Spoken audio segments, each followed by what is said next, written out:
چینی مافیا یہاں موجود، آٹا مافیا یہاں موجود. خود آج اخبارات کی خبریں ہیں کہ پچھلے 1 سال میں 62% آٹے کی قیمت میں اضافہ ہوا ہے، پیاز کی قیمت میں 132% اضافہ ہوا ہے، ٹماٹر کی قیمت میں 93% اضافہ ہوا ہے. آج کی خبریں موجود ہیں اور آئے حکومت اور بتائے کہ یہ خبریں غلط ہیں.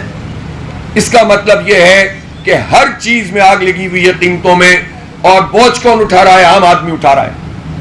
ان لوگوں کو کیا معلوم جو چھوٹا سا ایک طبقہ ہے کہ جو ہمارے سروں پر مسلط ہے، یہ تو ہمارے ہی پیسے کھا کھا کے اتنے موٹے ہو گئے کہ نہ پیٹرول ان کا مسئلہ ہے، نہ بجلی ان کا مسئلہ ہے، نہ سبزی ان کا مسئلہ ہے، نہ گوشت ان کا مسئلہ ہے. انہوں نے تو ہم سے اتنا لوٹ لیا ہے، نہ ان کے بچوں کی تعلیم مسئلہ ہے. یہ مسائل ہمارے ہیں، مڈل کلاس لوگوں کے ہیں، غریبوں کے ہیں، جو ملک میں 90% سے زیادہ لوگ موجود ہیں.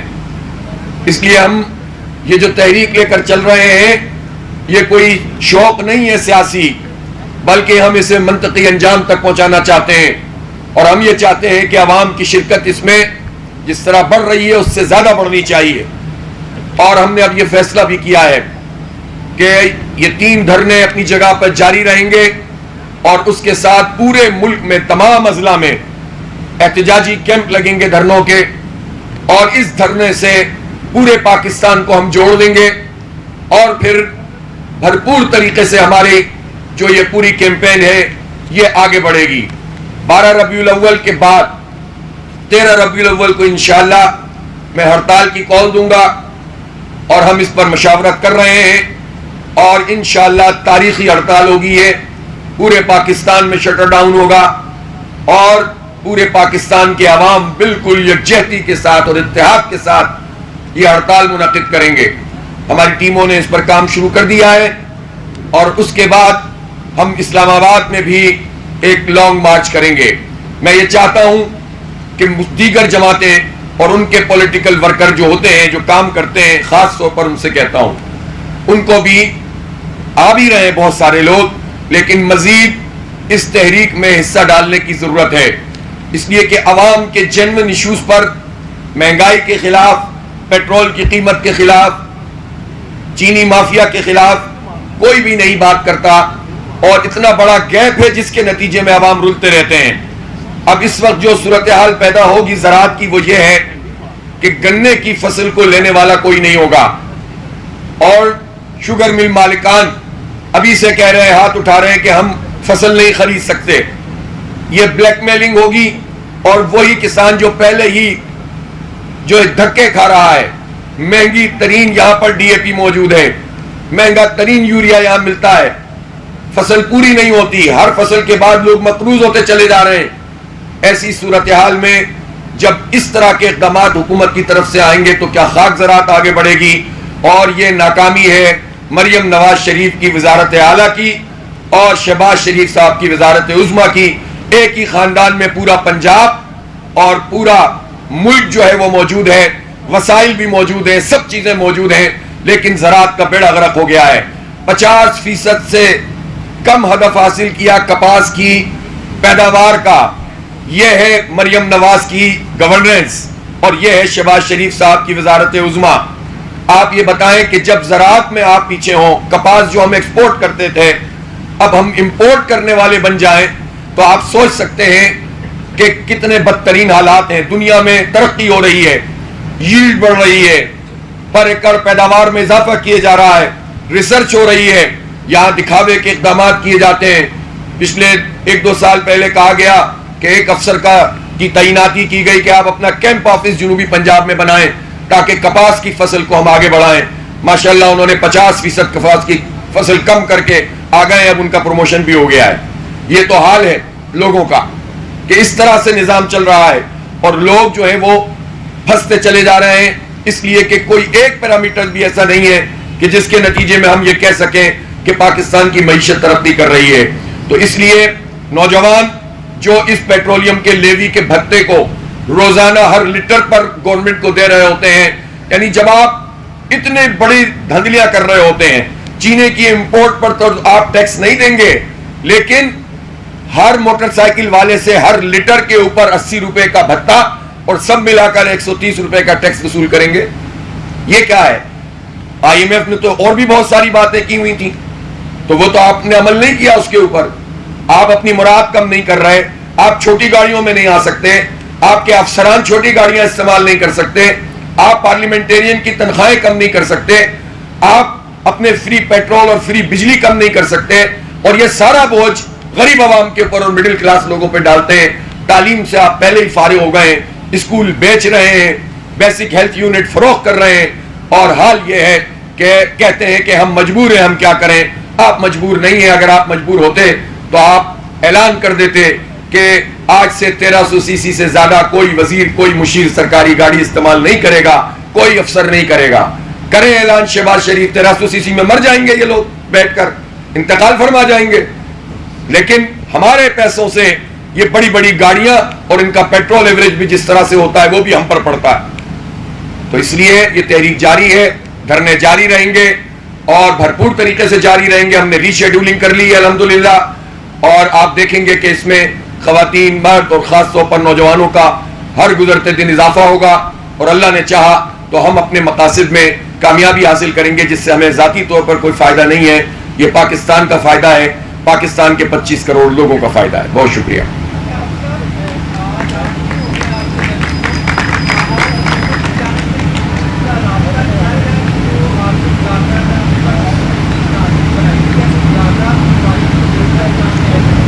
دیکھیں, انہوں نے, آپ کے علم میں ہے کہ شروع میں جس نوعیت کی کمیٹی بنائی تھی, ہمیں کوئی اعتراض نہیں ہے, جتنی چاہے کمیٹیاں بنائیں, لیکن اس کمیٹی کو آ کر بات کرنی چاہیے کہ کیسے قیمت کم کی جائے گی, بجائے اس کے کہ وہ ہمیں اپنی مجبوریاں بتانے کے لیے ہمیں دعوت دیں اور ہم ان کے کمروں میں جا کر ان کی زبردست قسم کے میجک شو دیکھیں پریزنٹیشن کی صورت میں, اور وہ ہمیں بتانے کی کوشش کریں کہ جناب آپ تو دیکھیں ہم کتنے مجبور ہیں. میں نے تو ابھی آپ کو 2-3 چیزیں, یہ آئل والی, ڈیزل والی بتائی ہے, چینی والی بتائی ہے, اور انشاءاللہ روز ہم ان کی, آپ کی پرفارمنس آپ کے سامنے ہم لاتے رہیں گے, تو آپ کو پتہ چل جائے گا کہ کوئی مجبوری نہیں ہے. صرف مجبوری یہ ہے کہ اپنے مارجنز کم نہیں کرنا چاہتے, یہ طبقہ جو ہے اپنے کک بیکس کم نہیں کرنا چاہتا, یہ اپنی عیاشیاں کم نہیں کرنا چاہتا, ورنہ کوئی مسئلہ نہیں ہے ان کو. بہرحال اگر یہ بات کریں گے سنجیدہ طریقے سے تو میں نے کبھی منع نہیں کیا, اور ہماری ٹیم کی بھی یہی رائے ہے, لیکن بات اس پہ نہیں ہوگی کہ آپ دھرنا ختم کریں, ہم اپنی مجبوری بتا رہے ہیں. بات اس پر ہوگی کہ لیوی کا یہ بھتہ ٹیکس کیسے ختم کیا جائے, اور جب وہ اعلان کریں گے ختم تو دھرنا بھی ختم. جی آواز نہیں آ رہی.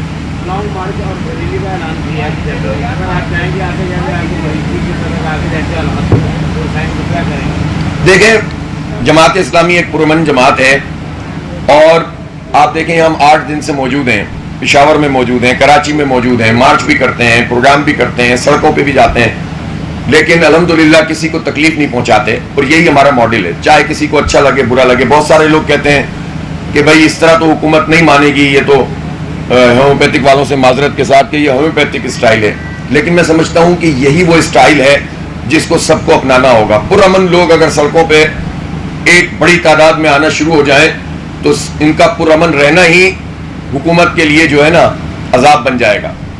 اس لیے یہی راستہ کامیابی کا ہے. ہنگامہ کرنے کے نتیجے میں تو ایک دن کا ایونٹ بنتا ہے, بندے اندر ہوتے ہیں, گرفتاریاں ہوتی ہیں, لوگ مرتے ہیں, اور لیڈر دوبارہ آپس میں بیٹھ جاتے ہیں.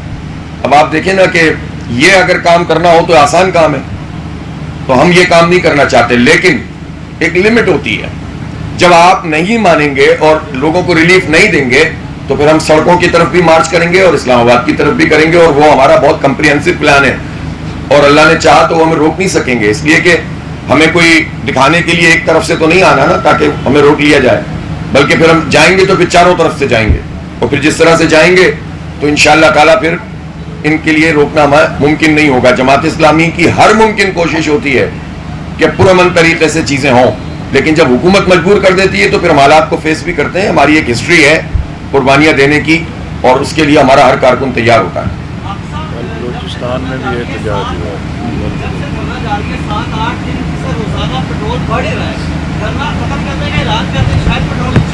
ہاں, یہ حکومت کے جو نمائندے ہوتے ہیں اس طرح کے بہت سارے, وہ اسی طرح کی باتیں سوشل میڈیا پہ کرتے ہیں, اور سوالات بھی آتے ہیں ہمارے پاس. اصل میں اگر کیا حکومت پیٹرول کی قیمت کم کر رہی تھی جو ہم نے دھرنا شروع کیا ہے؟ اگر حکومت پیٹرول کی قیمت کم کر رہی تھی تو پھر ہمیں دھرنا شروع نہیں کرنا چاہیے تھا. یہ دھرنا حکومت کو روکنے کے لیے ہے. اگر حکومت ڈھیٹ ہے تو اس سے پوچھو نا بھائی, ہم سے کیوں کہتے ہو؟ میں حیران ہوں بعض لوگ حکومت کا ساتھ دے رہے ہیں سوال کر کے یا یہ ایشو اٹھا کر کہ دھرنا ہو رہا ہے تو پیٹرول کی قیمت بڑھ رہی ہے. اس کا مطلب ہے آپ حکومت کے ساتھ کھڑے ہوئے ہیں, آپ عوام دشمنی کے ساتھ کھڑے ہوئے ہیں. ہمارا تو ساتھ دینا چاہیے پاکستان کے ہر صحافی کو, ہر عام آدمی کو, ہر سیاستدان کو, اس لیے کہ اس میں ہمارا کیا ہے؟ ہم اپنی ذات کے لیے, کیا نعیم الرحمان کے لیے کوئی لڑائی ہو رہی ہے؟ لیاقت بلوچ کے لیے ہو رہی ہے؟ یہ تو پاکستان کے عوام کا مسئلہ ہے. اگر حکومت ڈھیٹ ہے تو حکومت کو فکس کریں بجائے اس کے کہ آپ دھرنے پہ سوالات اٹھانا شروع کر دیں. اس لیے میں سمجھتا ہوں کہ یہ اگر احتجاج نہ ہو رہا ہوتا تو 30-32 روپے ڈیزل کے کم نہیں ہوتے. یہ احتجاج نہ ہوتا تو انہوں نے تو ایک مرتبہ 478 بھی کر دیا تھا نا. تو اس وقت بھی ہم نے اسپونٹینیس جو پورے پاکستان میں احتجاج کیا تو انہوں نے 50 روپے اس وقت کم کیے تھے, پھر اور کم کیے تھے. تو اس لیے ان کو روکنے کا بھی طریقہ یہ ہے. لیکن اس سے بات نہیں بنے گی. بات یہ ہے کہ لیوی جو 80 روپے کی یہ ابھی انہوں نے لگائی ہوئی ہے, یہ بھتہ ٹیکس ہے, یہ نہیں ہونا چاہیے. یہ کوئی جسٹیفیکیشن اس کی نہیں ہے. اس کی تو میں تفصیل بتاتا رہتا ہوں اور بھی بتاؤں گا انشاءاللہ. جی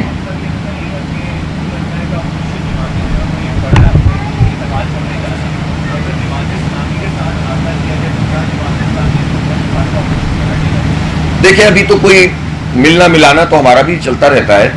ہماری ملاقاتیں بھی تمام جماعتوں سے ہیں اور یہ اچھی بات ہے کہ اپوزیشن کی جماعتیں جو ہے وہ کسی مطلب ایجنڈے کے ساتھ اگر آگے بڑھیں تو اچھا ہوتا ہے. لیکن ظاہر ہے جب رابطہ ہوگا تو دیکھیں گے. ہمارا تجربہ یہ ہے کہ عوام کے ان جینوئن ایشوز پر ہمیں عوام کے ساتھ مل کر اور عوام کے طبقات کے ساتھ مل کر ایک جد و جہد کرنی چاہیے. اور رابطے سب سے ہیں, آنا جانا بھی ہے, سیمینارز میں شرکت بھی ہے. اور 2-2.5 سال کی اس اپوزیشن میں سیمینارز کے علاوہ ہوا بھی کیا ہے؟ صرف جماعت اسلامی ہی ہے جو سڑکوں پہ آتی ہے, احتجاج کرتی ہے. اور باقی ظاہر ہے مشکلات بھی ہوتی ہیں لوگوں کے لیے. تو یہ مشکلات تو بدقسمتی سے پاکستان کے پولیٹیکل کلچر میں ہے کہ جو حکومت میں آتا ہے وہ بےتاج بادشاہ بن جاتا ہے اور کسی کو مانتا نہیں ہے, لوگوں کو جیلوں میں ڈال دیتے ہیں. پھر جب خود اپوزیشن میں جاتے ہیں تو روتے ہیں, خود جیلوں میں چلے جاتے ہیں تو آنسو بہاتے ہیں. تو یہ عمل خود سیاستدانوں نے بھی تو کیا ہوا ہے. تو اس لیے اب تو اچھا ہے ایک دفعہ پھر سب لوگ توبہ کریں پچھلی اعمال سے, بتائیں کہ اس طرح حکومتیں گرانے کا جو سلسلہ ہے, کسی کے کہنے پر ریجیم چینج کرنے کا سلسلہ ہے, تو جو لوگ بھی اس کے مرتکب تھے وہ قوم سے معافی مانگیں. وہ بتائیں کہ ماضی میں کیا کرتے رہیں اور کیوں کرتے رہیں, کس کے کہنے پہ کرتے رہیں, تو لڑائی کیا ہے ان کی اصل. تو اس لیے یہ تو سارے سیاستدانوں کو سر جوڑ کر بیٹھنا چاہیے اور اپنے تمام چیزوں کا جائزہ بھی لینا چاہیے, اپنی غلطیوں کا اعتراف بھی کرنا چاہیے, قوم سے معافی بھی مانگنی چاہیے. جی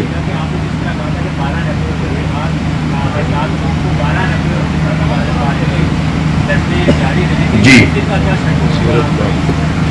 12 ربیع الاول اور 11 ربیع الاول کی رات سے ان تمام دھرنوں میں الحمدللہ ہم نے پورا پلان کیا ہے. محفل نعت رسول مقبول صلی اللہ علیہ وسلم بھی ہوں گی اور محفل حسن قرت بھی ہوگی, سیرت کانفرنسیں بھی ہوں گی اور انشاءاللہ اس کو ہم اس میلاد کو نبی پاک صلی اللہ علیہ وآلہ وسلم کے پورے اپنے جو دینی جذبے سے اور اصل میں سیرت کے پیغام کو پاکستانی قوم تک پہنچا کر انشاءاللہ تعالی ہم منائیں گے. اور یہ دھرنے بھی رہیں گے اور سیرت کی کانفرنسیں اور محفل نعت بھی چلتی رہیں. اب سب یہ بتائیے گا پلیز کہ سپریم کورٹ نے فیصلہ جاری کیا کہ بانی پی ٹی آئی کو عمران خان کو شفا ہاسپٹل منتقل کیا جائے. حکومت کی جانب سے ان کو پمز ہاسپٹل کا ایک شارٹ ٹرپ کروایا گیا, کیا کہیں گے اس معاملے کو؟ میرے خیال ہے حکومت کو پوری لیٹر اینڈ اسپرٹ کے ساتھ فیصلوں پر عمل درآمد کرنا چاہیے. اصولی بات تو یہ ہے کہ کوئی بھی قیدی ہو, عمران خان صاحب تو ظاہر ایک بہت بڑی پارٹی کے سربراہ ہیں, تو اس طرح سے چکر بازیوں سے مسئلہ حل نہیں ہوتا. جو فیصلہ ہے اس پر منوہن عمل ہونا چاہیے تھا اور ابھی بھی ان کی صحت کے حوالے سے جتنے بھی چیزیں موجود ہیں, اگرچہ ان کی بہن نے تو انہیں بالکل مکمل فٹ قرار دیا ہے, لیکن میرا خیال یہ ہے کہ ان کی صحت کے حوالے سے جتنے بھی مسئلے ہیں ان سب کو ایڈریس ہونا چاہیے اور جو سپریم کورٹ کا فیصلہ ہے اس کی پوری اسپرٹ کے ساتھ اس پر عمل ہونا چاہیے.